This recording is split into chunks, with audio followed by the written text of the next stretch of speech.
Hi అందరికీ, నేను మీ Revathi. Welcome back to my channel Revathi Ruchulu. ఈరోజు నేను చూపించే రెసిపీ పప్పు పూర్ణాలు.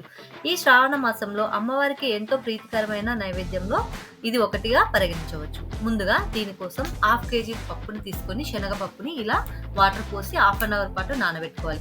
ఇలా నానిన పచ్చినపప్పుని ఒక ప్రెషర్ కుక్కర్లో వేసి ఒక 1/2 గ్లాస్ వరకు వాటర్ పోసి కుక్కర్ని స్టవ్ ఆన్ చేసి పెట్టుకొని 3 విజిల్స్ వచ్చే వరకు ఇలా ఉడికించుకోవాలి. 3 విజిల్స్ వచ్చిన తర్వాత విజిల్స్ పక్కన పెట్టి ఇలా ఉడికిన పప్పుని ఒకసారి చూసుకున్న తర్వాత పప్పు గుత్తితోటి మెత్తగా స్మాష్ చేసుకోవాలి.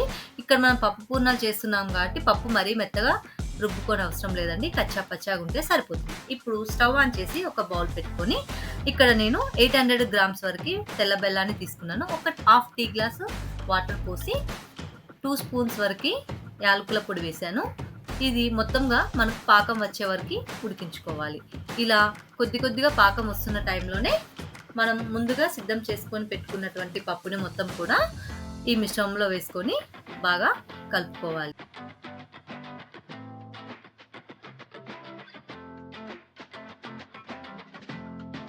ఇప్పుడు మూత తీసి పప్పుని అంతా కూడా బాగా కలుపుకోవాలి. అలాగే ముందుగా సన్నగా తరిగి పెట్టుకున్నటువంటి కొబ్బరి ముక్కల్ని కూడా వేసుకోవాలి. ఇక్కడ నేను పచ్చి కొబ్బరిని వాడుతున్నానండి. ఇక్కడ పచ్చి కొబ్బరి వేసుకోవడం వల్ల మధ్య మధ్యలో పలుకులు తగులుతూ చాలా బాగుంటుంది. అలాగే ఫైనల్గా 2 టేబుల్ స్పూన్ల నెయ్యి వేసుకొని ఇంకొంచెం దగ్గరికి వచ్చే విధంగా బాగా కలుపుతూ సన్నని మంట మీద ఉడికించుకోవాలి. ఫైనల్గా మనకి ఇక్కడ 1 టేబుల్ స్పూన్ వరకు ఇలాచి పొడిని వేసి బాగా కలుపుకొని స్టవ్ ఆఫ్ చేసుకోవాలి. ఇప్పుడు ఇలా దగ్గర పడ్డ పప్పుని చిన్న ఉండలుగా చేసుకుంటూ అన్ని కూడా ఇలా పప్పు ఉండల్ని తయారు చేసుకోవాలి.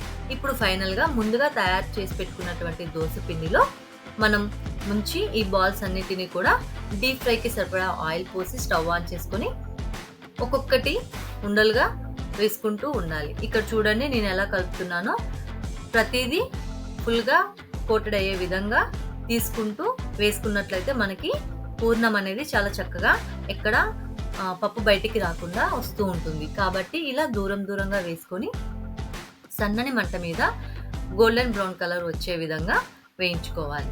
సో పూర్ణం కనుక బాగా పొంగినట్లయితే టేస్టీగా చాలా బాగుంటాయండి. ఇలా ఫైనల్గా తీసుకున్న పూర్ణాలు రెడీ.